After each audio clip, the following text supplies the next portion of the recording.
ഒരു മാസം കൂടെ കഴിഞ്ഞാൽ ഒരു വർഷത്തിലേക്ക് കിടക്കുന്നു.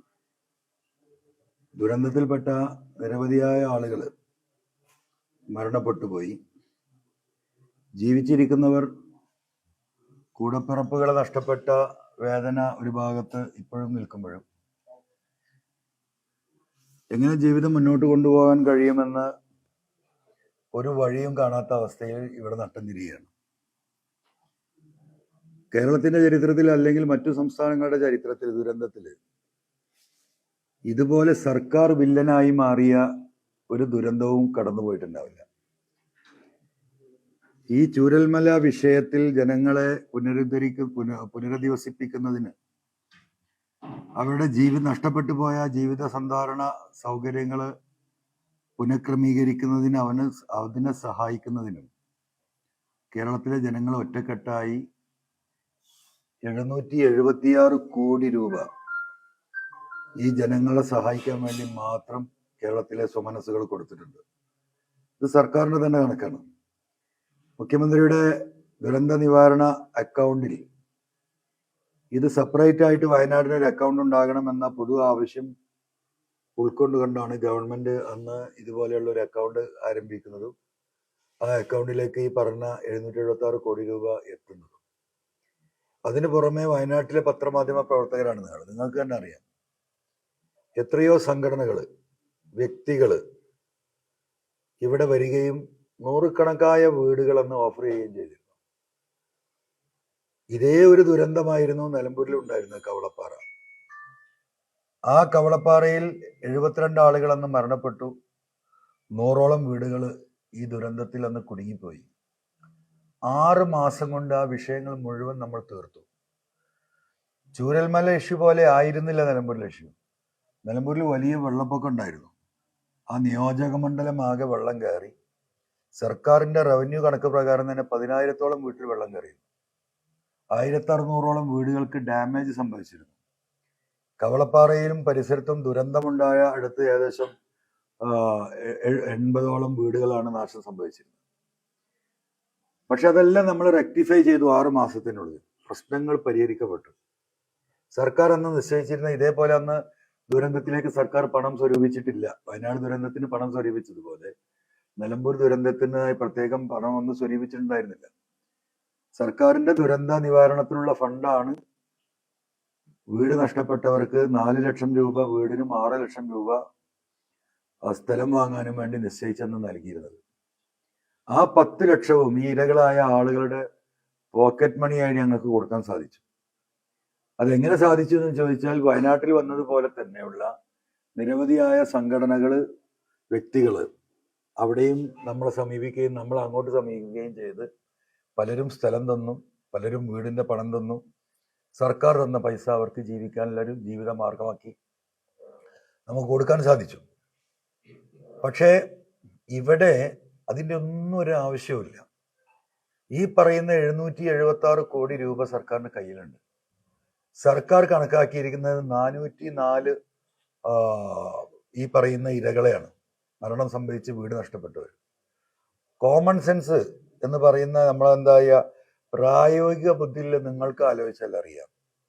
ഈ 776 കോടി ഹരിക്കണം 404, ഏകദേശം 1,70,00,000 രൂപ വെച്ച് ഒരാൾക്ക് കൊടുക്കാനുള്ള പണം കേരളത്തിലെ എന്താ പറയാ മനുഷ്യപ്പറ്റുള്ള, മനുഷ്യരോട് കടപ്പാടും സ്നേഹമുള്ള സുമനസ്സുകൾ കൊടുത്ത പൈസ കയ്യിൽ നിൽക്കുകയാണ്. ഒരു ഗവൺമെന്റ് ചെയ്യേണ്ടിയിരുന്നതാണ്. കാരണം ഇവിടെ ഇരയാക്കപ്പെട്ടവരിൽ മിക്കവരും പൂർണ്ണമായും ഫാമിലി നഷ്ടപ്പെട്ടവരുണ്ട്, പകുതി മുക്കാലും നഷ്ടപ്പെട്ടവരുണ്ട്. സ്വാഭാവികമായിട്ടും വയനാടിന്റെ ഒരു ചരിത്രം പരിശോധിക്കുന്ന ഇങ്ങോട്ടും നടന്ന കുടിയേറ്റം മുഴുവൻ നമ്മുടെ താഴെ ഈ പറയുന്ന നിലമ്പൂര്, വണ്ടൂര്, മലപ്പുറം, മുക്കം, അങ്ങോട്ട് ഇറങ്ങിയാൽ നമ്മുടെ വടകര, കുറ്റ്യാടി ഈ പ്രദേശത്തു നിന്ന് 10, 25, 50 വർഷം മുമ്പ് കുടിയേറിയവരാണ്. പിന്നെ വന്നിട്ടുള്ളത് മുഴുവൻ തിരുവിതാംകൂറിനും കോട്ടയത്തുനിന്നും ചങ്ങനാശ്ശേരി നിന്നൊക്കെയാണ്. അപ്പൊ ഇവരെ സംബന്ധിച്ച് ഇവരുടെ ബന്ധുക്കളിൽ നല്ലൊരു ഭാഗവും ഇപ്പോഴും താഴെ പ്രദേശത്താണ് നിൽക്കുന്നത്. അന്ന് അവർ ഉന്നയിച്ചിരുന്നൊരു ആവശ്യം, ഞങ്ങൾക്ക് തരാനുള്ള പണം തന്നാൽ ഞങ്ങൾ എവിടെയും പോയി ജീവിച്ചോളാം. സർക്കാർ ഒരിക്കലും അതിന് തയ്യാറായില്ല. അപ്പൊ സർക്കാർ വില്ലനാവുക. എന്തിനു വേണ്ടിയാ വില്ലനാവുന്നത്? ഇവിടെ വലിയ ഒരു എന്താ പറയാ ഭൂമി കച്ചവടം, ഒരു മാഫിയ സംഘം ഇതിന്റെ പിന്നിൽ. ഞാൻ അന്നും പറഞ്ഞ 4 മാസം മുമ്പ് പറഞ്ഞ കാര്യമാണ് ആവർത്തിച്ച് പറയുന്നത്. PWD മന്ത്രി മുഹമ്മദ് റിയാസിന്റെ കീഴിൽ, അദ്ദേഹത്തിനായിരുന്നല്ലോ ഇവിടെ ചാർജ്. ഇവിടെ ഒരു മന്ത്രി ഉണ്ടായിരുന്നു, ആ മന്ത്രിയെ അടുപ്പിച്ചിട്ടില്ല. നമ്മളൊക്കെ അത് കണ്ടതാണ്. ഇവിടെ ഈ ദുരന്തത്തിൽ സഹായിക്കാൻ വന്ന സാമൂഹ്യ സംഘടനകളെയും വ്യക്തികളെയും മുഴുവൻ ഇവിടുന്ന് അടിച്ചോടിച്ചു വിട്ടു. ഒരാളെ ഇങ്ങോട്ട് ഭക്ഷണം കൊടുക്കാൻ പോലും സമ്മതിച്ചില്ല. നമുക്കറിയാം, ആ ഭക്ഷണം കൊടുക്കാൻ പോലും സമ്മതിക്കാതെ ഒരു ടൗൺഷിപ്പ് ഉണ്ടാക്കണം അവർക്ക്. എന്തിനു വേണ്ടിയാണ് ഈ ടൗൺഷിപ്പ്? ഈ ടൗൺഷിപ്പ് എങ്ങനെയാണ് വയനാട്ടിൽ പ്രായോഗികമാകുക? ഒന്നാമത് ഭൂമിശാസ്ത്രപരമായിട്ട് ഈ ഹിൽ ഏരിയ ആണ് വയനാട് എന്ന് പറയുന്നത്, ഇടുക്കിയെ പോലെ. നാളെ എവിടെയും ദുരന്തം ഉണ്ടാവാം. ഇപ്പോ ഈ ചുരൽമലയിൽ ഈ മല ഇടിയുന്ന സമയത്ത് ഒരാൾക്കും ഒരു പ്രതീക്ഷയില്ല ചുരൽമലയിൽ ഇങ്ങനെ സംഭവം ഉണ്ടാവും. അപ്പൊ കേരളത്തിലെ എവിടെയും ഭൂമി ഇടിയാവുന്ന കാലാവസ്ഥാ വ്യതിയാനം, മേഘവിസ്ഫോടനം എന്നൊക്കെ പറഞ്ഞാൽ അങ്ങോട്ട് മഴ പെയ്യുന്നതാണ്. ഒരാൾക്കും നിയന്ത്രിക്കാൻ കഴിയില്ല. ഏത് മലയും ഇടിയും, ഒരു തർക്കമില്ല. നമ്മൾ കണ്ടുകൊണ്ടിരിക്കുകയാണ്. അപ്പൊ കാലാവസ്ഥാ വ്യതിയാനം തുടർച്ചയായി സംഭവിച്ചുകൊണ്ടിരിക്കുക. ഒട്ടനവധി അനുഭവങ്ങളുണ്ട്. അപ്പൊ സ്വാഭാവികമായിട്ടും ഈ മനുഷ്യരെ സ്പ്ലിറ്റായിട്ട് താമസിപ്പിക്കുന്നതിന് പകരം നിയമപരമായിട്ട് എടുക്കാൻ കഴിയാത്ത ഒരു എസ്റ്റേറ്റിനെ അവർ പർച്ചേസ് ചെയ്യുക. ഒരു അണ്ടർസ്റ്റാൻഡിങ്. എസ്റ്റേറ്റ് ഉടമ പറയാൻ ഞങ്ങൾ തരാൻ തയ്യാറല്ല. ഇവിടെ ഡിസാസ്റ്റർ മാനേജ്മെന്റ് പോയിട്ട് 2-3 സ്ഥലങ്ങൾ പോയി നോക്കിയിട്ട് പറയാ ഈ എസ്റ്റേറ്റ് ആണ് ഏറ്റവും സൂട്ടബിൾ ആയിട്ടുള്ളത്, ഇവിടെ ഡിസാസ്റ്റർ ഉണ്ടാവില്ല. ഇവിടെ ഡിസാസ്റ്റർ ഉണ്ടാവില്ല എന്ന് പറയാനുള്ള എന്താ പറയാ അധികാരമല്ല, അതിനുള്ള ടെക്നിക്കൽ നോളജ് തന്നെ കേരളത്തിലെ ഡിസാസ്റ്ററിന് ഇല്ല. യഥാർത്ഥത്തിൽ ജിയോളജിക്കൽ സർവേ ഓഫ് ഇന്ത്യ എന്ന് പറയുന്നതാണ് ഇന്ത്യയിലെ ഏറ്റവും അവസാനമായിട്ട് ഭൂമിശാസ്ത്രപരമായ കാര്യത്തെ പറയാനുള്ള അധികാരം നൽകിയിട്ടുള്ള അവസാനത്തെ department. Geological survey of India വന്നിട്ട് സർവേ നടത്തിയിട്ടല്ല. ജിയോളജിക്കൽ സർവേ ഓഫ് ഇന്ത്യ വന്നിട്ട് ഒരിക്കലും അങ്ങനെ ഒരു റിപ്പോർട്ട് കൊടുക്കില്ല. കാരണം എന്താ, അങ്ങനെ ഒരു സ്ഥലത്ത് ഇവിടെ ഈ 500 ആളെയും കൊണ്ട് താമസിപ്പിച്ചോ എന്ന് ഒരാൾക്കും പറയാൻ കഴിയില്ല. ഇനി അത് ഇപ്പൊ നോക്കുന്ന ഡിസാസ്റ്റർ മാനേജ്മെന്റിന്റെ പാരാമീറ്ററിന്റെ അകത്ത് ഡിസാസ്റ്റർ ഏരിയ അല്ലെങ്കിൽ പോലും നാളെ ഇത് ഉണ്ടാവില്ല എന്ന് ഒരാൾക്കും പറയാൻ കഴിയില്ല. അതാണ് കേരളത്തിലെ, പ്രത്യേകിച്ച് ഈ പശ്ചിമഘട്ടത്തിലെ കാലാവസ്ഥാ വ്യതിയാനം. അപ്പം ഒരിക്കലും കിട്ടാത്ത ഒരു എസ്റ്റേറ്റ്. കാരണം ഈ എസ്റ്റേറ്റിൽ കൺസ്ട്രക്ഷൻ ഒന്നും പാടില്ല, നിങ്ങൾക്കറിയാം. ഇതൊക്കെ എസ്റ്റേറ്റുകളായി നിലനിർത്തേണ്ടതാണ്. 5% അതിന് എന്താ പറയുക മറ്റു ആവശ്യങ്ങൾക്ക് ഉപയോഗിക്കാൻ ഇപ്പൊ നിയമം അനുശാസിക്കുന്നുള്ളൂ. ആ എസ്റ്റേറ്റ് ഉടമകളുമായി ബന്ധപ്പെട്ട് ഒരു ധാരണ ഉണ്ടാക്കിയിട്ട് അവര് 15,000 രൂപ വില ആദ്യം സർക്കാർ അങ്ങനെ നിശ്ചയിക്കുക. അത് തന്നെയാണ് അതിന്റെ വില. ഇവിടുത്തെ ഒരു എസ്റ്റേറ്റിന്റെ വില 1000 ഏക്കറിലത് 10,000 രൂപക്ക് സെന്റിന് കിട്ടാൻ വയനാട്ടിലുണ്ട്.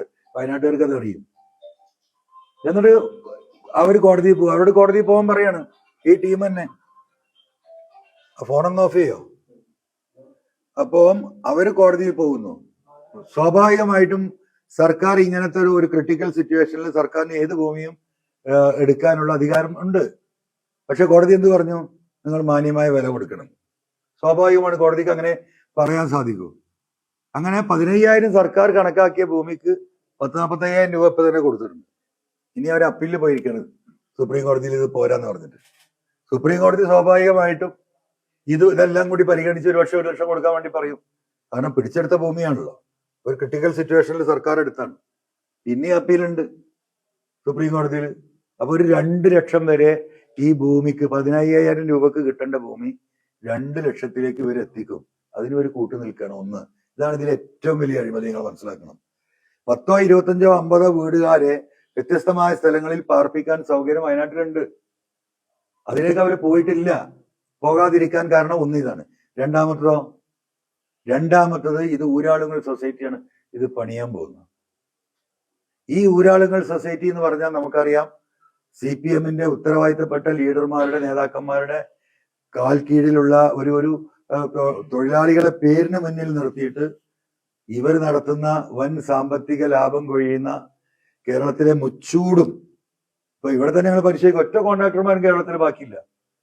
ഒരു കോൺട്രാക്ടറെ കീഴിൽ 25 ആളും 50 ആളും 100 ആളും 200 ആളും പണിയെടുത്തിരുന്ന നിരവധിയായ കോൺട്രാക്ടർമാര് കേരളത്തിന്റെ എല്ലാ ഗ്രാമങ്ങളിലും ഉണ്ടായിരുന്നു. അവരവിടുത്തെ ഒരു സാമ്പത്തിക സ്രോതസ്സായിരുന്നു. നാട്ടിലൊരു ദുരന്തം ഉണ്ടായി കഴിഞ്ഞാൽ, ഒരു ആശുപത്രി കേസ് വന്നു കഴിഞ്ഞാൽ ആളുകൾ, സാധാരണക്കാർ ഓടിപ്പോയിട്ട് ഒരു സഹായം തേടിയിരുന്ന ആളുകളായിരുന്നു ഇത്തരത്തിലുള്ള ആയിരക്കണക്കിന് കോൺട്രാക്ടർമാരെ മുഴുവൻ കൊന്നു കൊല വിളിച്ചിട്ട് പ്രത്യേക നിയമം ഉണ്ടാക്കി ഏത് ടെൻഡർ എടുത്താലും അവർക്ക് 10% ഡിസ്കൗണ്ട് കൊടുത്ത് കേരളത്തിന്റെ പൊതുമുതൽ മുഴുവൻ അവരുടെ കയ്യിലാക്കി. അതാണ് ഊരാളുങ്ങൾ സൊസൈറ്റി, ULCC. അവർക്ക് കരാറാണ്. അവിടെ എന്താ ഉണ്ടാക്കാൻ പോകുന്നവര്? ഇപ്പൊ നിങ്ങൾ ഈ 400 ചില്ലാനം ആളുകൾക്ക് എന്ത് നിർമ്മി? ഹെലിപ്പാഡോ അതോ എയർപോർട്ടോ? വെറുതെ ഒരുപാട് ഇൻഫ്രാസ്ട്രക്ചർ. 5 സെന്റ് ഭൂമിയാണ് കൊടുക്കുന്നത്. 5 സെന്റ് ഭൂമി 800 സ്ക്വയർ ഫീറ്റ് വീടും. ഒരു സ്ക്വയർ ഫീറ്റ് 3000 രൂപയായിരുന്നു. ആളുകൾ വെച്ച് ബഹളം വെച്ചപ്പോ അതെന്തോന്ന് കുറച്ചു. ആരാ അങ്ങോട്ട് താമസിക്കാൻ പോകുന്നത്? ഈ ചൂരൽമലയിൽ 1/2 ഏക്കറയും 1 ഏക്കറയും വീടും സൗകര്യവും ഉണ്ടായിരുന്ന, അത്യാവശ്യം കൃഷി ഉണ്ടായിരുന്ന, 1000-1500 സ്ക്വയർ ഫീറ്റിൽ സുഖമായി ജീവിച്ചിരുന്ന മനുഷ്യരെ കോഴിക്കോട്ടിലേക്ക് കൊണ്ടുപോയി തള്ളുകയാണ്. ആളുകൾ മാനസികമായിട്ട് അതിന് തയ്യാറല്ല. അതിന്റെ ഫലമായിട്ട് ഇപ്പൊ എന്തുണ്ടായി? 103 ആളുകൾ 15 ലക്ഷം. അവിടെ വീട് താമസിക്കാൻ വീട്ടിൽ താമസിക്കുക, പുറത്തേക്ക് പോകുന്നവന് 15 ലക്ഷം ഉലുവ. അതാണ് ഇപ്പൊ കൊടുത്തിരിക്കുന്നത് അല്ലേ? എന്ത് നീതിയാണ് ഇതിലുള്ളത്? എന്ത് നീതി? എങ്ങനെ അവരുടെ ഗതികേട് കൊണ്ട് അവര് വാങ്ങിപ്പോവാണ്. ഇപ്പൊ കുത്തുമലയിൽ ഇതേ വിഷയം ഉണ്ടായി. അവരെ പാർപ്പിച്ച സ്ഥലം, ആ വീട് മുഴുവൻ എന്താ പറയാ കുത്തിയൊലിച്ച് വീടിന്റെ അകത്തേക്ക്. നമ്മളിത് കഴിഞ്ഞ് അങ്ങോട്ടാണ് പോകുന്നത്. ഈ 103 ആളുകളിൽ ചില ആളുകൾ രാവിലെ തന്നെ വന്ന് കണ്ടു. ഞങ്ങൾക്ക് നിവൃത്തിയില്ലാത്തതുകൊണ്ടാണ്. കാരണം ഉണ്ടാക്കി കൊടുത്ത പഴയ കുത്തുമല പ്രൊജക്റ്റിലെ എല്ലാ വീടുകളും ചോർന്നൊലിക്കുകയാണ്. ഞങ്ങൾക്ക് ഇനി കാത്തു നിൽക്കാൻ മാർഗമില്ല. അതുകൊണ്ടാണ് ഈ 15 ലക്ഷം വാങ്ങി ഞങ്ങൾ പിരിഞ്ഞത് എന്ന് പറയുന്നു. അപ്പൊ അവരോട് നീതി കാണിച്ചിട്ടില്ല. ഒരു 50 ലക്ഷം ഏറ്റവും ചുരുങ്ങിയത് കൊടുക്കേണ്ടതുണ്ട്, കൊടുത്തിട്ടില്ല, കൊടുക്കൂല. 1100 ചില്ലാനം ആളുകളുടെ ലിസ്റ്റായിരുന്നു പഞ്ചായത്തും അവിടുത്തെ ജനകീയ സമിതികളും ഉണ്ടാക്കി സർക്കാരിന് സമർപ്പിച്ചിരുന്നത്. അത് മുഴുവൻ വെട്ടിക്കിഴിച്ച് മരിച്ചവർക്ക് മാത്രം, ആ കുടുംബത്തിന് മാത്രം തന്നെ സഹായം. അതെന്ത് നീതിയാ? ഇതിൽ എഫക്റ്റ് ആയിട്ട് കഴിഞ്ഞിട്ടില്ല എത്രയോ ആളുകളുണ്ട്. ആ നാട്ടിലേക്ക് ആർക്കും തിരിച്ചു പോകാൻ കഴിയില്ല.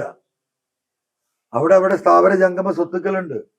ഈ പറയുന്ന ചൂരൽമല അങ്ങാടിയിൽ തന്നെ ഇഷ്ടംപോലെ കെട്ടിടങ്ങളുണ്ട്. നിങ്ങൾക്കറിയാം. കറണ്ട് കട്ട് ചെയ്തു, പഞ്ചായത്ത് ഇനി ടാക്സ് എടുക്കൂല. അപ്പൊ ഇവരിനി അങ്ങോട്ട് പോകും. അതും ഈ ദുരന്തത്തിന്റെ ഭാഗമല്ലേ? അവരെയും സർക്കാർ അഡ്രസ് ചെയ്യണ്ടേ? അവർക്കും കോമ്പൻസേഷൻ കൊടുക്കണ്ടേ? ഇതിലൊന്നും ഒരു മാർഗവുമില്ല. എല്ലാം അടച്ചു വെച്ച് ഇവിടെ ഒരു പ്രൊജക്റ്റ് ഉണ്ടാക്കി അതിൽ കോടികൾ അടിച്ചു മാറ്റുന്ന ഒരു എന്താ പറയാ ദുരന്തത്തിലേക്ക് ഒരു നാട്ടിലെ ജനങ്ങളെ, ഒരു ദുരന്തത്തിൽ നിന്ന് എന്താ പറയാ മുതലെടുപ്പ് നടത്താൻ ഈ പിണറായി സർക്കാരിനല്ലാതെ ആർക്ക് കഴിയും? ഒരാളുമില്ല. ഗൗരവമായിട്ട് ഈ വിഷയം പറയേണ്ട ഒരാളുമില്ല. പലർക്കും വാടക കിട്ടിയിട്ടില്ല. ആദ്യം 50,000 രൂപ വെച്ച് കൊടുക്കുക എന്ന് പറഞ്ഞത് ഈ 1100 ചില്ലാനം ആളുകളിൽ നിന്ന് അത് കട്ട് ചെയ്തിട്ട് ഈ പറയുന്ന 400ലേക്ക് അവിടെ ഇറക്കി. അതിലിപ്പോ 103 കുടുംബങ്ങൾ പോയി. ഇനിയിപ്പോ എത്രയല്ലത്? ഈ 300 ചില്ലാനം കുടുംബമുള്ളത്. അവരെന്നെന്താ പറയുന്നത്? ഞങ്ങൾക്ക് നാളെ ഭാവിയിൽ ഒരു കല്യാണം, കുട്ടികൾക്ക് ഒരു കല്യാണം നടത്താൻ കഴിയില്ല, ഒരു കുടുംബ ബന്ധം ഞങ്ങൾക്ക് കിട്ടില്ല. കാരണം അതൊരു ദുരന്തത്തിൽ ഏർപ്പെട്ട എന്താ പറയാ ഒരു കോളനി ആയിട്ട് ഇവിടെ എസ്റ്റാബ്ലിഷ് ചെയ്യാണ്.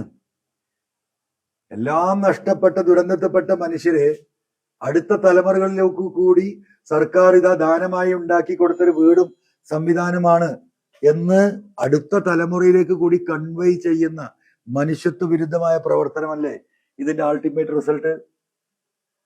ഇതാണ് ഈ വന്ന് പറയുന്ന ആളുകളൊക്കെ പറഞ്ഞുകൊണ്ടിരിക്കുന്നത്. അപ്പൊ ഈ ഒരു രീതി, ഈ 15 ലക്ഷം കൊടുത്ത് പിരിച്ചുവിട്ട ആളുകൾക്ക് ഏറ്റവും ചുരുങ്ങിയത് 50 ലക്ഷങ്ങൾ കൊടുക്കണം. ഒരു വിട്ടുവീഴ്ചയിൽ ചെയ്യാൻ പറ്റില്ല. ഒരു നീതിയും അവരോട് നടത്തിയിട്ടില്ല. 5 സെന്റ് 7 സെന്റ് ഭൂമി എന്ന് പറയുന്നത് ഒരിക്കലും ഇപ്പൊ ഈ 100 ആള് പോയല്ലോ, ഒരു 25 സെന്റ് ഭൂമി എങ്കിലും കൊടുക്കട്ടെ, ഭൂമി ഉണ്ടാവുമല്ലോ, ഈ എടുത്തിട്ട ഭൂമി തന്നെ. അപ്പൊ മിനിമം ഒരു മര്യാദ, മാന്യമായിട്ട് അവർക്ക് ജീവിക്കാൻ കഴിയുന്ന ഒരു മര്യാദയെങ്കിലും ഈ സർക്കാർ കാണിക്കണം. അപ്പൊ സ്വാഭാവികമായിട്ടും ഇത് കോടതിയെ സമീപിക്കേണ്ട ഘട്ടത്തിലാണ്. നമ്മളിപ്പോ ഇവിടുത്തെ ഇരകളുമായി ഞാൻ നാളെയും ഇവിടെ ഉണ്ട്. ഇതിങ്ങനെ വിട്ടുകൊടുക്കാൻ കഴിയില്ല. കോടതിയെ ബോധ്യപ്പെടുത്തേണ്ട ചില കാര്യങ്ങളുണ്ട്. പിണറായി വിജയന്റെ ഓഫീസിൽ നിന്നല്ല നീതി കണക്കാക്കേണ്ടത്. അത് നീതിപൂർവമാണെങ്കിൽ നമുക്ക് അംഗീകരിക്കായിരുന്നു. പരിപൂർണമായ കച്ചവട താല്പര്യത്തിന് അടിസ്ഥാനപ്പെടുത്തിയിട്ടാണ് ഇവിടെ നീതിയുടെ അളവുകോല് ഈ ഗവൺമെന്റ് നിശ്ചയിക്കുന്നത്. അത് ഏറ്റെടുക്കേണ്ടത് പ്രതിപക്ഷമാണ് അതിശക്തമായിട്ട്. എന്താണ് അവരിത് ഏറ്റെടുക്കാത്തത് എനിക്ക് മനസ്സിലാവുന്നില്ല. മുസ്ലിം ലീഗ് പോരാടി ഇത് നടക്കില്ല എന്ന് മനസ്സിലായപ്പോൾ അവർ 100 വീട് അവർ വേറെ വെച്ചു കൊടുക്കുകയാണ്. അവർക്കിത് മനസ്സിലായി പിണറായിയുടെ പിന്നാലെ പോയിട്ട് കാര്യമില്ല എന്നുള്ളത്. ഇപ്പൊ കർണാടക ഗവൺമെന്റും ആന്ധ്ര ഗവൺമെന്റും 100 വീട് വെച്ചു കൊടുക്കുമെന്ന് ഇവിടെ ഏറ്റിരിക്കുന്നത്. എന്തിനാണ് ഇതിൽ പോയിട്ട് ആ പണം മുടക്കുന്നത്? ഇതൊരു കൊള്ള സംഘത്തിലേക്ക് മറ്റുള്ളവർ കൂടി ഒരു സഹായം നൽകുന്ന ഒരു സഹായകമായ, ആ കൊള്ള സംഘത്തിന് സഹായകമായ നിലപാട് സ്വീകരിക്കുന്നത് സമാനമാകും. അതുകൊണ്ട് അതിശക്തമായ സമരം ജനങ്ങൾ തയ്യാറാണെങ്കിൽ സംസ്ഥാന സെക്രട്ടേറിയറ്റിന് മുമ്പിലും നിയമപരമായ പോരാട്ടം കേരളത്തിന്റെ ഹൈക്കോടതിയിലും സുപ്രീം കോടതിയിലും നടത്താൻ ജനങ്ങൾ, ഈ പറയുന്ന ഇരകളും അവരെ ഈ വയനാട്ടിൽ മുഴുവൻ ജനങ്ങൾക്കും സഹായിക്കേണ്ട ബാധ്യത ഉണ്ട്. കേരളത്തിലെ മൊത്തം ജനാണ് ഈ 776 കോടി കൊടുത്തത്, അതിൽ വയനാട്ടുകാരുണ്ട്. അപ്പൊ കൊടുത്ത പണം അത് പിൻവാതിലൂടെ തട്ടിയെടുക്കുന്ന ഈ പറയുന്ന കൊള്ളസംഘത്തിനെതിരെ, ഈ ഗവൺമെന്റിനെതിരെ ശക്തമായ പോരാട്ടം നടത്തേണ്ടതുണ്ട്. അതുമായി ബന്ധപ്പെട്ട് ആളുകളെ കാണാൻ തന്നെയാണ് ഇവിടെ വന്നിട്ടുള്ള ആളുകളുമായി ചർച്ച ചെയ്യുന്നുണ്ട്. നാളെ വീണ്ടും അവരുമായി കാണുന്നുണ്ട്. ആ കൂടിയാലോചനകൾക്ക് ശേഷം ശക്തമായ സമരവും അവർ തയ്യാറാണെങ്കിൽ നിയമ പോരാട്ടത്തിന് ഞങ്ങൾ മുന്നിൽ നിന്ന് കൊടുക്കും. ഈ പൊതുമരാമത്ത് വകുപ്പ് മന്ത്രിയുടെ ഈ ഭൂമി കച്ചവടം തന്നെ, ഞാൻ ഈ പറഞ്ഞത് തന്നെ. ഈ 400 ആളുകളെ ഒരു കുഴിയിൽ കൊണ്ടുപോയി കുഴിച്ചു മൂടാനുള്ള ദുരുദ്ദേശം എന്താണ്? എന്തിനാണ് ആ എസ്റ്റേറ്റ് തന്നെ വാങ്ങാനുള്ള ഒരു ത്വര? ഈ നാട്ടിൽ 5 ഏക്കറും 10 ഏക്കറും 25 ഏക്കറും ഭൂമി ഇഷ്ടം പോലെ പട്ടയമുള്ള ഭൂമികൾ തന്നെ കിട്ടാനുണ്ട്. അതിലേക്കൊന്നും ഒരു അന്വേഷണം ഇല്ലല്ലോ.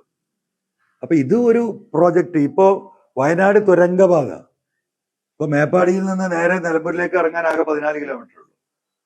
ആ പ്രപ്പോസൽ തടയപ്പെട്ടു. ഇവിടെ വന്യമൃഗങ്ങൾ ഡെയിലി മനുഷ്യരെ ചവിട്ടി കൊല്ലുകയാണ്.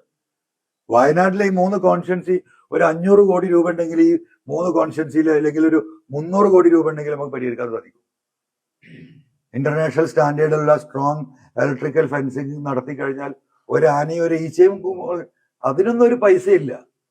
അപ്പൊ തുരങ്കം ഉണ്ടാക്കിയാൽ, തുരങ്കം ആരാണ്ടാക്കുക? ഇന്റർനാഷണൽ കമ്പനികളാണ്. വിദേശ കമ്പനികൾക്ക് ഇത്രയും വലിയ തുരങ്കം ചെയ്യാൻ കഴിയുള്ളൂ. അപ്പൊ ആ ടെൻഡർ അങ്ങോട്ട് പോകും. അപ്പൊ അതിന്റെ കമ്മീഷൻ ദുബായിലോ അമേരിക്കയിലോ സിംഗപ്പൂരോ ഒക്കെ കിട്ടും.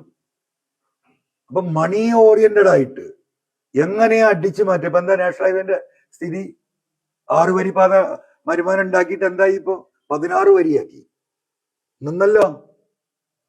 ധൈര്യമായിട്ട് മനുഷ്യർക്ക് നിലവിലുണ്ടായിരുന്ന റോഡിലൂടെ യാത്ര ചെയ്യാൻ കഴിയാത്ത വിധം പർവ്വതം കണക്കെ വെട്ടി, എന്താ പറയാ, മലകള് വെർട്ടിക്കലായിട്ട് വെട്ടിയിട്ട് അതിന്റെ അടിയിൽ കൂടെ പോകുമ്പോൾ പേടിയാ, ഇടിഞ്ഞു വീണുകൊണ്ടേയിരിക്കുകയാണ് എല്ലാ സ്ഥലത്തും. അപ്പം എല്ലാം മണി മൈൻഡഡ്, മണി ഓറിയന്റഡ്. അതിൽ നിന്ന് എങ്ങനെ വലിച്ചു വരാം? അതിന് ഇനിയിപ്പോ ഇതിന് തെളിവ് കൊണ്ടാന്ന് പറഞ്ഞാൽ ഒരു തെളിവ് അതിൽ നമുക്ക് തരാൻ കഴിയില്ല. ആളുകൾക്ക് എന്താ പറയുക, കോമൺ സെൻസ് ഉണ്ട്. ആ കോമൺ സെൻസ് വെച്ച് ഈ കാര്യങ്ങൾ അപഗ്രഥിച്ച് കോടതിയെ അത് ബോധ്യപ്പെടുത്താന്നല്ലാതെ കോടതി അന്വേഷണം നടത്തട്ടെ. എന്തുകൊണ്ടാണ് ഈ ദുരന്തം ഇങ്ങനെ ഗവൺമെന്റ് കൈകാര്യം ചെയ്തത്? എന്തുകൊണ്ടാണ് ഇങ്ങനെ ഒരൊറ്റ പോയിന്റിൽ തന്നെ ഈ ആളുകളെ കുഴിച്ചു മൂടുന്നത്? ഇത് മറ്റൊരു ദുരന്തമല്ല ഉണ്ടാക്കുന്നത്. ജീവിതകാലം മുഴുവൻ കോളനിവാസികൾ എന്ന് പറയുന്നത് പോലെ ഇപ്പൊ ഗവൺമെന്റ്, CPM ഗവൺമെന്റ്, ഇടതുപക്ഷ ഗവൺമെന്റ് ഇപ്പൊ 6 മാസം മുമ്പ് കോളനി എന്ന് പറയാൻ പാടില്ല. അവിടുത്തെ അവസ്ഥ നിങ്ങൾക്ക് അറിയാം.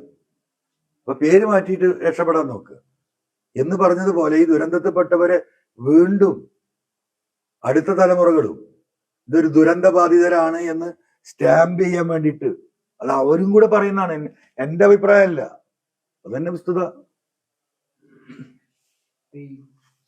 താങ്കളുടെ ഈ പ്രവേശനവുമായി ബന്ധപ്പെട്ടുള്ള വിഷയങ്ങളൊക്കെ തെരഞ്ഞെടുപ്പ് കഴിഞ്ഞു. ഇപ്പം ലീഗ് നിർത്തുന്ന ചില അഭിപ്രായ പ്രകടനങ്ങൾ ശ്രദ്ധയപ്പെട്ടിരുന്നു. പ്രത്യേകിച്ച് മുനീറും ടി മുദീഷറൊക്കെ പറഞ്ഞത് അൻവർ ഫാക്ടറിനെ കുറിച്ച്, താങ്കൾ ഒറ്റയ്ക്ക് 19,000 വോട്ട് പിടിച്ചതിനെ കുറിച്ച് ചർച്ച ചെയ്യുന്നുണ്ട്. ഞാൻ കേട്ടിട്ടില്ല. ഈ CPM സംസ്ഥാന സമിതി ചേർന്നല്ലോ, അതിനകത്ത് ഈ വിഷയം ചർച്ച ചെയ്യുക. ചർച്ചയിൽ അൻവറിന്റെ ഒരു പെർഫോമൻസ് പ്രിഡിക്ട് ചെയ്യാൻ വേണ്ടി കഴിഞ്ഞില്ല എന്നുള്ളൊരു തരത്തിൽ വിലയിരുത്തൽ സംസ്ഥാനത്തിൽ അൻവറിന്റെ ഒരു കരുത്ത് മുൻകൂട്ടി കാണാനില്ല. അത് തീർച്ചയായിട്ടും അതിൽ ഭയങ്കര സന്തോഷമുണ്ട്. അതിന് മാത്രമല്ല, ചരിത്രത്തിൽ ആദ്യമായിട്ട് കഴിഞ്ഞ 1 വർഷമായിട്ട് ADGP അജിത് കുമാറിനെതിരെ ഞാൻ നിരന്തരമായി പോരാട്ടം നടത്തി. ഇപ്പൊ UPSC ലിസ്റ്റ് നിന്ന് അദ്ദേഹത്തെ തള്ളി. അവസാന ലിസ്റ്റിൽ അദ്ദേഹം ഇല്ല. എത്ര വലിയ പോരാട്ടമാണ് നടത്തിയത്. പക്ഷെ ഇന്ന് വരെ CPM-ന്റെ സെക്രട്ടേറിയറ്റിൽ അജിത് കുമാറിന്റെ പേര് ചർച്ച ചെയ്തിട്ടില്ല. പക്ഷെ ഇന്നലെ നിലമ്പൂർ രാഷ്ട്രീയ തെരഞ്ഞെടുപ്പ് ചർച്ച ചെയ്തപ്പോൾ അജിത് കുമാറിന്റെ വിഷയത്തിൽ എന്താണ് പാർട്ടിക്ക് മുഖ്യമന്ത്രിയുടെ ഓഫീസിന് ഇത്ര താല്പര്യം എന്ന ചോദ്യം ചരിത്രത്തിൽ ആദ്യമായി കഴിഞ്ഞ ഒരു വർഷത്തിനിടയ്ക്ക് സെക്രട്ടേറിയറ്റിൽ ഉയർന്നിട്ടുണ്ട്. അപ്പൊ അതിലെനിക്ക് വലിയ സന്തോഷം. ഇത് തന്നെ ഞാൻ പറയുന്നത്, ഇവിടെ ഞാൻ നടത്തിക്കൊണ്ടിരിക്കുന്ന പോരാട്ടം എന്ന് പറയുന്നത് പിണറായി സത്തിനെതിരെയാണ്. അതിന്റെ ഭാഗമാണ് ഈ ചുരൽമല, അതിന്റെ ഭാഗമാണ് ഞാൻ ഈ പറഞ്ഞുകൊണ്ടിരിക്കുന്ന മലയോര വന്യമൃഗ വിഷയം, അതിന്റെ ഭാഗമാണ് പോലീസിലെ RSS വൽക്കരണം. അതിന് ഞാൻ ഇവിടെ എതിർത്തുകൊണ്ടിരിക്കുന്നതും ഇപ്പോഴും എതിർത്ത് പോരാട്ടം നടത്തുന്ന ഈ പിണറായി സത്തിനെതിരെ. എന്തായാലും പിണറായി സത്തിന്റെ ഒരു ഭാഗമാണ് ഈ പോലീസുമായി ബന്ധപ്പെട്ട RSS വൽക്കരണവും അജിത് കുമാറിന്റെ ഇഷ്യൂ. നിലമ്പൂർ തെരഞ്ഞെടുപ്പിലെ പരാജയമെങ്കിലും CPM-ന്റെ സംസ്ഥാന സെക്രട്ടേറിയറ്റിന് ആ ഒരു ചർച്ച നടത്താൻ കണ്ണു തുറന്നെങ്കിൽ ഈ പോരാട്ടത്തിൽ ഞാൻ ഒരു പരിധി വരെ വിജയിച്ചു. അവിടെ എനിക്ക് വോട്ട് ചെയ്ത പ്രിയപ്പെട്ട സഖാക്കളോട്, നിലമ്പൂരിലെ സഖാക്കളോട് പ്രത്യേകം അതിന് ഞാൻ നന്ദി പറയണം. 1000% അവരെന്നെ ഇപ്പൊ 10,000 വോട്ട് CPM-ന്റെ ആന്ന് പറഞ്ഞില്ലേ, അതിലെന്താ തർക്കം? അതാണ് അത് കേരളത്തിൽ മൊത്തമുള്ള വോട്ട് തന്നെയാണ്.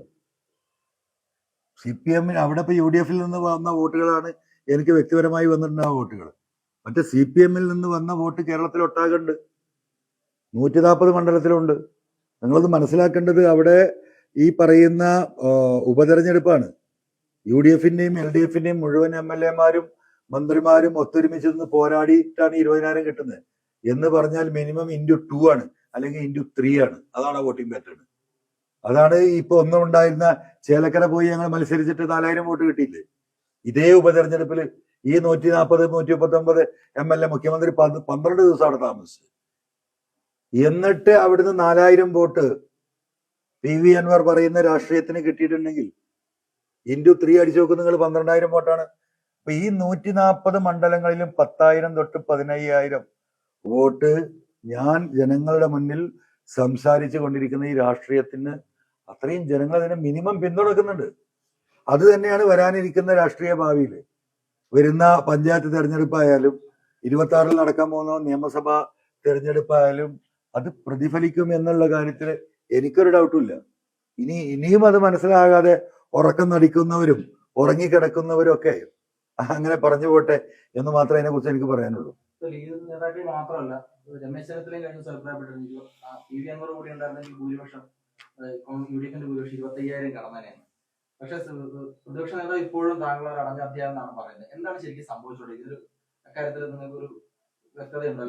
ഞാൻ ആ ഭാഗമൊക്കെ വിട്ടല്ലോ. എന്റെ പണി ഇപ്പൊ എന്താ, എന്റെ പാർട്ടി ഉണ്ടാക്കുക. ഞാനിപ്പോ വയനാട്ടിൽ വന്ന എന്താ ഈ വിഷയത്തിലാണ്. മറ്റന്നാൾ ഞാൻ ഇടുക്കിയിലാണ്. ജനങ്ങൾ അഭിമുഖീകരിക്കുന്ന ഒട്ടനവധി വിഷയങ്ങളുണ്ട്.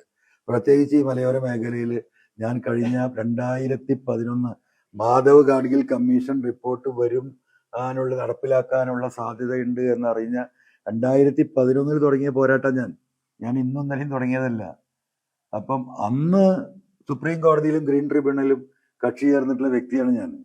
അപ്പം ജനങ്ങളെ ബാധിച്ചു കൊണ്ടിരിക്കുന്ന ഏറ്റവും വലിയ, ഒരാൾക്കും തടുക്കാൻ കഴിയാത്ത വിധം വന്യമൃഗങ്ങൾ പെറ്റുപെരുകി നാട്ടിലേക്ക് ഇറങ്ങാണ്. കേരളം തുറന്നിട്ട സൂ ആകും എന്ന്, മൃഗശാലയാകും എന്ന് ഞാൻ പറഞ്ഞിട്ട് 4 വർഷമായി. ഇപ്പൊ നിങ്ങളൊക്കെ അത് അനുഭവിച്ചുകൊണ്ടിരിക്കുക. ഈ ഇരിക്കുന്ന ഞാനും നിങ്ങളും നാളെ രാവിലെ വയനാട്ടിൽ ജീവിച്ചിരിപ്പുണ്ട് എന്ന് നമുക്ക് പറയാൻ കഴിയില്ല. പണ്ട് ആനയായിരുന്നെങ്കിൽ ഇപ്പൊ കടുവയും പുലിയാണ്. ഒരാൾക്കും അത് വരുന്നത് കാണാനും കേൾക്കാനും പോലും കഴിയില്ല. ഒരു എന്താ പറയാ, ഒരു കഷ്ണം പേപ്പർ നിലത്തിട്ടാൽ അതിനൊരു ശബ്ദം ഉണ്ടാവും.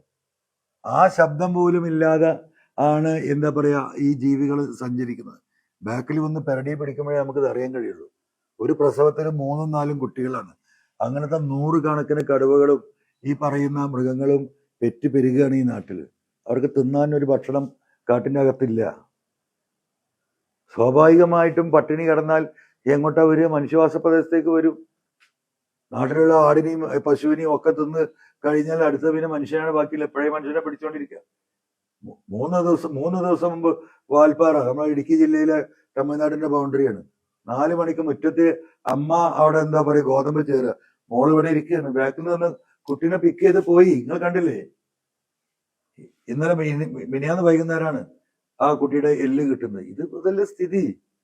ഇതിനെ അഡ്രസ് ചെയ്യാതെ 3000 കോടി രൂപ ഉണ്ടെങ്കിൽ കേരളത്തിലെ വന്യമൃഗ ഈ പ്രശ്നത്തിന് ഒരു എന്താ പറയാ 95% പരിഹാരം ഉണ്ടാക്കാൻ പറ്റും ഈ ഫെൻസിങ് ഇട്ടാൽ. 1,20,000 കോടി രൂപ ചെലവഴിച്ചെന്ന് ബീം പഠിക്കുന്ന മരുവനും ആ അമ്മായിയപ്പനുള്ള ഈ നാട്ടില് ഒരു 3000 കോടി ഇതിന് ചെലവാക്കിക്കൂടെ? ഇപ്പം വയനാട്ടിലെ എന്താ പറയാ മല തുറന്നോട്ടെ, പക്ഷെ ഇവിടെ മനുഷ്യൻ ജീവിക്കണ്ടേ? ഇതാ പറയുന്നത്, ആ പൊളിറ്റിക്സ് ആണ് ഇവിടെ. അതിലിപ്പോ UDF എടുക്കൂലേ, എന്താ പറയാ അൻവറിന്റെ ഫാക്ടർ ഉണ്ടോ ഇല്ലേ, അതൊന്നും എന്നെ സംബന്ധിച്ച വിഷയമല്ല. നമ്മൾ ആ വിഷയത്തിലേക്ക് ഇപ്പൊ കടക്കുന്നുമില്ല. നമ്മൾ ഉയർത്തിയ രാഷ്ട്രീയ വിഷയങ്ങൾ ഏറ്റവും അതിശക്തമായി ഉയർത്തിപ്പിടിച്ചുകൊണ്ട് വരാനിരിക്കുന്ന ഈ തെരഞ്ഞെടുപ്പുകളിൽ ശക്തമായി പാർട്ടിയെ ശക്തിപ്പെടുത്താനാണ് പോകുന്നത്. ഞങ്ങൾ ഒരാഴ്ച കഴിഞ്ഞാൽ ഒരു മലയോര ജില്ല രൂപീകരിക്കണം എന്ന ആവശ്യം ഉന്നയിച്ചുകൊണ്ട് മലപ്പുറം കോഴിക്കോട് ജില്ലയിൽ ഒരാഴ്ച നീണ്ടു നിൽക്കുന്ന വലിയ എന്താ പറയാ ബോധവൽക്കരണ ജാഥക്ക് നമ്മൾ പ്ലാൻ ചെയ്തുകൊണ്ടിരിക്കുകയാണ്. അപ്പൊ അത്തരത്തിലുള്ള വിഷയങ്ങളിലേക്ക് നമ്മൾ കിടക്കുകയാണ്. ഞാൻ എന്റെ അടുത്ത് ഭാര്യ ചർച്ചക്ക് വന്നിട്ടില്ലല്ലോ. ഈ പത്രത്തിലും ടിവിയിലും കാണുന്നതിന് മറുപടി പറയണ്ടല്ലോ. അപ്പൊ നമ്മൾക്ക് ഇപ്പൊ ഇനി അതിന്റെ സമയമല്ല. അതൊരു 3-4 മാസം അത് പറഞ്ഞ് സമയം കളഞ്ഞു. ഇനി അതിനില്ല. നമ്മൾ നമ്മുടെ രാഷ്ട്രീയമായിട്ട് പോകുന്നു. ആ രാഷ്ട്രീയമായിട്ട് തെരഞ്ഞെടുപ്പുകൾ നടക്കട്ടെ, ജനങ്ങൾ തീരുമാനിക്കട്ടെ, എന്നിട്ട് നമുക്ക് നോക്കാന്നേ. എന്തെങ്കിലും ഒരു നിലമ്പൂര് എന്ന് പറയുന്നത്, ഈ വയനാട്ടിൽ ഇപ്പൊ ഈ ഇരിക്കുന്ന കൽപ്പറ്റയിൽ 2014 ഒന്നും അല്ലാത്ത കാലത്ത് ഞാൻ മത്സരിച്ചെന്ന് 4,800 വോട്ട് ഈ മണ്ഡലത്തിൽ കിട്ടിയിരുന്നു 2014. ഇപ്പൊ നിങ്ങൾ ഈ നിലമ്പൂരല്ല, അത് കേരളത്തിലെ 140 മണ്ഡലങ്ങളിൽ ഈ രാഷ്ട്രീയമുണ്ട്. അതായി പറയുന്നത്.